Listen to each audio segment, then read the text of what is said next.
حضرت عبداللہ رضی اللہ تعالیٰ عنہ بہترین قسم کا جوڑا پہنا کہ جب مدینے کے اندر آتے تھے تو سارے لوگ دیکھتے تھے کہ نوجوان کیسا خوبصورت، اس کے بدن پر لباس کتنا خوبصورت۔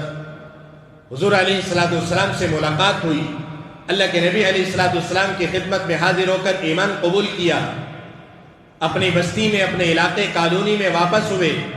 جب بھی رسول اللہ کا کالونی میں بستی میں تذکرہ ہوتا تو بڑی توجہ سے رسول اللہ کی باتیں سنا کرتے تھے۔ لوگوں کو شک ہوا کہ اتنی توجہ سے کیوں بات سنتا ہے، تو پوچھا اے عبداللہ کیا کہیں تو محمد الرسول اللہ کو رسول اللہ کو نہیں مان لیا؟ تو رک نہیں سکے، اب تک تو چھپایا ہوا تھا، جب پوچھ لیا تو ہاں قبول کیا ہے، اظہار کیا کہ ہاں قبول کیا۔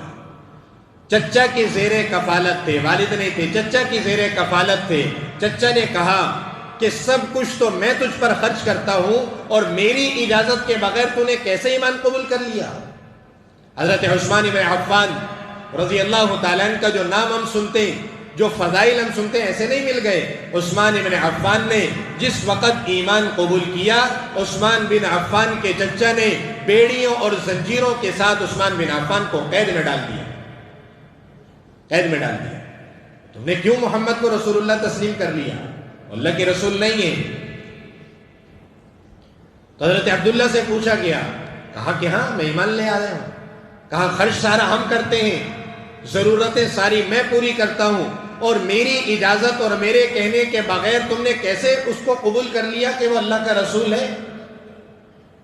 چلو سب چیزیں میری واپس دو۔ اور یہاں تک کہ میرے نبی کے اس صحابی عبداللہ کو اس کے چچا نے اتنا مجبور کیا اور یہاں تک کہ ان کے بدن کے کپڑے تک اتروا لیے اور نیم برہنہ کر کے کھڑا کر دیا، برہنہ کر دیا، مکمل بدن ننگا ہے، کپڑے تک چھین لیے چچا نے اور مکمل برہنہ کر کے باہر گلی میں کھڑا کر دیا۔ والدہ نے دیکھا، ماں کی رحمت نے جوش مارا کہ یہ کیا ہے، اگرچہ میرا بچہ بے دین ہو چکا ہے، میرا بچہ بے دین ہو چکا ہے، وہ اس کو بے دینی سمجھتے تھے۔ عمر بن خطاب نے ایمان قبول کیا، اللہ اکبر، عمر بن خطاب نے ایمان قبول کیا۔ مکے کے لوگوں سے پوچھا کہ سب سے زیادہ چینل کس کا چلتا ہے، بریکنگ نیوز سب سے پہلے کون دیتا ہے؟ کہا فلاں شخص دیتا ہے۔ عمر بن خطاب اسی کے پاس پہنچے، کہا سن لو میں نے ایمان قبول کر لیا، جاؤ دو بریکنگ نیوز، سب سے پہلے خبر دو۔ وہ شخص عمر بن خطاب کی مکمل بات سنے بغیر، حضرت عمر بن خطاب کی مکمل بات سنے بغیر دوڑا گیا اور بیت اللہ کے پاس جا کر اعلان کیا کہ لوگوں سنو، عمر بن خطاب کافر ہو چکا ہے۔ عمر پیچھے کھڑے تھے، کہا یہ مت کہو کافر ہوا ہے، یہ کہو کہ عمر نے اشہد ان لا الہ الا اللہ پڑھا ہے۔ آؤ روکو، کون روک سکتا ہے؟ رسول اللہ کی خدمت میں حاضر ہوئے، یا رسول اللہ آپ کیا علی الاعلان طواف نہیں کرتے؟ آپ کیا باہر نکل کر علی الاعلان عبادت نہیں کرتے؟ آج عمر بن خطاب کی حفاظت میں آپ نکلے، دیکھتے ہیں آپ کو طواف سے کون روکتا ہے۔ رسول اللہ صلی اللہ علیہ وسلم کو اپنے حفاظت میں عمر بن خطاب لے کر نکلے، اللہ کے نبی علیہ السلام کو بیت اللہ کا طواف کروا کر گھر چھوڑ کر آئے۔ تو حضرت عبداللہ رضی اللہ تعالیٰ عنہ کو برہنہ حالت میں باہر کھڑا کر دیا، برہنہ۔ ماں نے کہا کہ یہ تو بہت غلط بات ہے، یہ کیا ہے؟ تو اپنے گھر کے اندر سے ایک چادر نکال کر باہر پھینکی۔ حضرت عبداللہ نے اس چادر کو پھاڑا اور پھاڑ کر اپنے صدر کو ڈھانپا۔ اب کہاں جائیں؟ جس کے لیے یہ ساری قربانیاں دی اسی کے در پر چلیں۔ آ کر حضور صلی اللہ علیہ وسلم کی خدمت میں حاضر ہوئے۔ اللہ کے نبی علیہ السلام نے جب آتا دیکھا تو پریشان ہو گئے کہ یہ تو بہت عمدہ قسم کا جوڑا پہن کر مدینے کی گلیوں میں آتا تھا، اور آج یہ ایک چادر معمولی سی باندھ کر یہاں پر آ کے کیا ہوا؟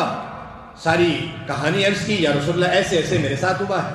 اللہ کے نبی نے فرمایا پریشان مت ہو، میرا مدرسہ صفہ کا چبوترا ہے، یہاں کا طالب علم بن جاؤ، تمہاری ساری ضرورتیں ہم پوری کریں گے، تم دین کا علم حاصل کرو۔ اللہ کے نبی علیہ السلام نے وہاں پر بٹھایا۔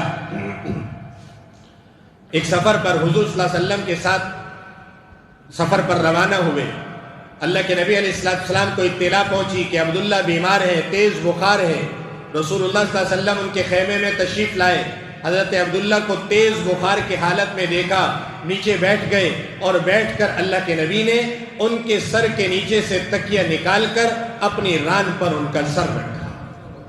جیسے ہی رسول اللہ نے اپنی ران پر ان کا سر رکھا، تکیہ نکال کر اپنے وجود کو ان کا تکیہ بنایا، رسول اللہ صلی اللہ علیہ وسلم کے چہرے انور کی طرف دیکھا اور روح پرواز کر گئی، انتقال فرما گئے۔